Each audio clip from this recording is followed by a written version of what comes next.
निकुंज निकुंज अभी हम लोग बात कर रहे थे अपने पैनलिस्ट से कि बाजार जो है हाफ रहा है, ऐसा लग रहा है थम रहा है। और सिर्फ हमारा ही बाजार नहीं, यूएस मार्केट भी यील्ड और डॉलर इंडेक्स दोनों नीचे आने के बाद भी मामूली शॉर्ट मामूली मुनाफा वसूली, बहुत बड़ी तो नहीं। G20 खत्म हो गया, लैक ऑफ ट्रिगर्स। देखिए मार्केट अगर रोज 2% बढ़ेगा तो साल का 300% बढ़ जाएगा। ये बात है। तो मार्केट अगर आप देखें जहां पर आप एक महीने पहले थे और जहां पर आज हैं, you should be more than happy. सही बात है, you should be more than happy. तो हम चाहते हैं जी मार्केट रोज बढ़े, मगर ऐसा नहीं होता है। तो अगर हम एक मार्केट को एक टाइम होराइजन में अगर हम देखें तो I think we should be more than happy. जिस साल के अंदर युद्ध हुआ, इन्फ्लेशन ऊपर आई, फेड की समस्याएं थी, एफआई फ्लोज अच्छे नहीं थे, मार्केट एक ऑल टाइम हाई के आसपास है। चाइना, हांगकांग अभी 40% ऑल टाइम हाई से दूर है। नैस्डैक 25% से ऊपर ऑल टाइम हाई से अभी दूर है, मगर हमारा मार्केट ऑल टाइम हाई पर है।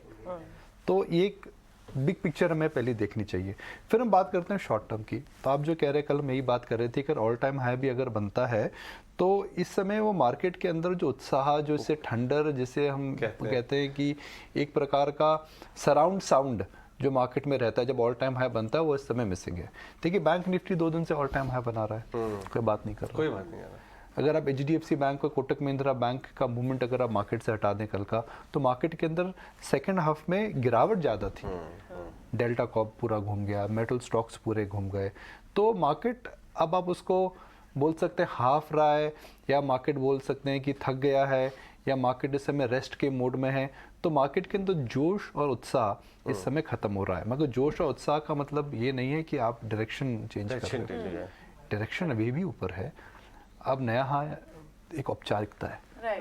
इस साल मैं टेबल पर बजा के बोलता हूं इस साल नया हाई बनेगा, पर जस्ट अ फॉर्मेलिटी। अब जस्ट फॉर्मेलिटी है। मेरे हिसाब से if all goes well we will be talking about levels of 20,000 plus very soon. All right, that's a good news. बहुत पॉजिटिव नोट पर हम स्टार्ट कर रहे हैं। सो निकुंज, 2-4 स्टॉक स्पेसिफिक भी आपसे एनालिसिस चाहिए, क्योंकि पेटीएम, ये तो हम बहुत दिनों से भी डिस्कस करते हैं, जितने भी टेक्नोलॉजी और न्यूली लिस्टिंग स्टॉक्स थे, प्लेटफॉर्म स्टॉक्स थे, उनके जो pre open lock in open हो रहे हैं, उसके बाद क्या बड़ी सप्लाई और लिक्विडिटी आ सकती है बाजार में।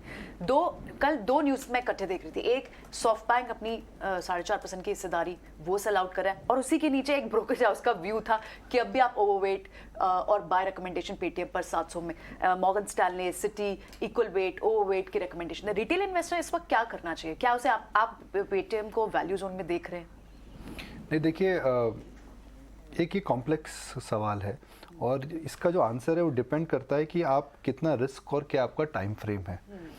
एक बात तो तय है, और मुझे भी लगा था कि ये न्यू टेक स्टॉक्स वापसी में आएंगे, बिकॉज नैस्डैक ऊपर आ रहा था, ग्लोबल मार्केट ऊपर आ रहा था, अलीबाबा जैसे शेयर वापस आ रहे थे। तो मुझे भी एक बार लगा था कि इनके अंदर रिबाउंड आएगा, मगर रिबाउंड नहीं आया। सप्लाई इस समय बहुत ज़्यादा है, और इस समय जो निवेशकों ने इनमें निवेश करा था वो इस समय लॉस भी लेकर के बेच रहे हैं। और सॉफ्ट बैंक जैसा बड़ा सेलर जब मार्केट में आ जाता है तो एक प्रकार का कंपल्सिव फैक्टर इस समय है। पेटीएम और नाइका और ये जो पॉलिसी बाजार है, इनके अंदर 2 समस्याएं हैं। एक तो बिजनेस कहाँ जा रहा है, दूसरा सप्लाई जो आ रही है, और तीसरा नया बायर इस समय नहीं आ रहा है। हम बात कर रहे हैं एफआई फ्लोज इस समय कम हो रहे हैं, हम बात कर रहे हैं एफआई फ्लोज इस समय शायद चाइना जा सकते हैं। तो टिपिकली जब ये जो स्टॉक्स हैं, ये इंस्टीट्यूशनल ड्रिवन स्टॉक्स है, ये रिटेल ड्रिवन स्टॉक्स नहीं होते हैं, और रिटेल को मार पड़ चुकी है इसके अंदर। और मुझे नहीं लगता कि इन स्टॉक्स में रिटेल नया उत्साह से वापस आएगा। So depending on the institutional positioning, I think ये स्टॉक्स में नियर टर्म चेंज आएगा। हम बात कर सकते हैं जी पार्ट टू प्रॉफिटेबिलिटी आ रहा है, हम बात कर सकते हैं जी जो आने वाला साल रहेगा बेटर रहेगा। पेटीएम की अगर स्पेसिफिक बात करें, ग्रोथ उसमें है, बिजनेसेस ठीक कर रहे हैं, मगर पार्ट टू प्रॉफिटेबिलिटी अभी भी क्लियर नहीं है। ये तो हुई पेटीएम की बात, लेकिन टाटा मोटर्स JLR भी फोकस में है, और JLR में अगर देखें मैनेजमेंट में बदलाव की लगातार खबरें आ रही हैं निकुंज, जिसे कैसे समझा जाए, क्योंकि CEO का पद से इस्तीफा देना, एड्रियन मार्डिल्ला अब नए CEO बनने जा रहे हैं। लगातार बैक टू बैक रेजिग्नेशंस कैसे देखा जाए? इनफैक्ट ब्रोकरेजेस अब भी पॉजिटिव है। देखिए JLR के अंदर इस समय समस्या है, वह एक प्रकार का बगबैर है टाटा ग्रुप के लिए।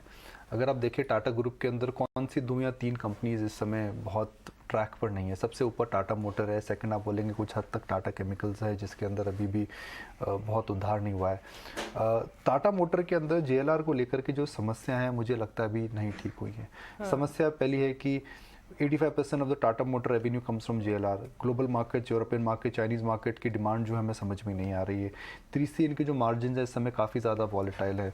चौथे, एक प्रकार का वहाँ पर इस समय JLR में आप देखें तो एक जो फोकस था, फोकस इस समय मुझे लगता है थोड़ा सा मिसिंग है। हालांकि इन्होंने डेट को ठीक करने का ट्राई करा है मगर कैश फ्लोज ठीक नहीं हो रहे हैं, तो JLR को लेकर के इस समय समस्या बनी हुई है।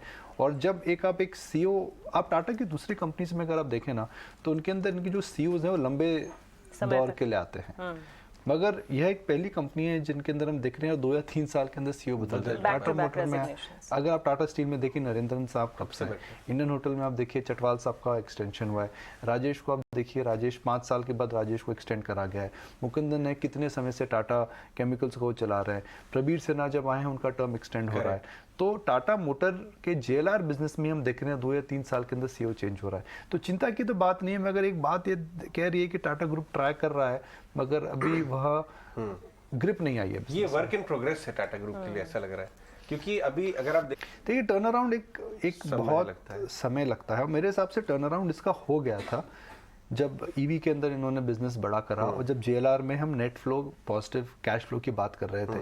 मगर इतना बड़ा बिजनेस है और ग्लोबली आप इतने बड़े डिपेंडेंट हैं, और UK, यूरोप, वहाँ मुझे चाइना, वहाँ सप्लाई चेन, सेमीकंडक्टर, तो इतना बड़ा बिजनेस जब आप टर्न अराउंड ट्राई करते हैं तो उसके अंदर कहीं ना कहीं ग्लोबल सर्कमस्टांसेस, मैं भाग्य बोलूँगा या लक बोलूँगा, वह भी मैटर करता है।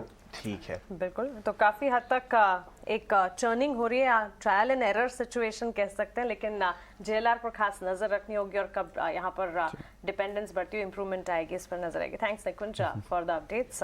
तो क्लियरली पेटीएम और मार्केट्स पर अगर देखें, अंडरटोन मार्केट्स का बुलिश है और निकुंज का भी ऑन अ पॉजिटिव नोट यही कहना है कि 20,000 तक के लेवल्स जल्द ही नजर आएंगे। आइए आगे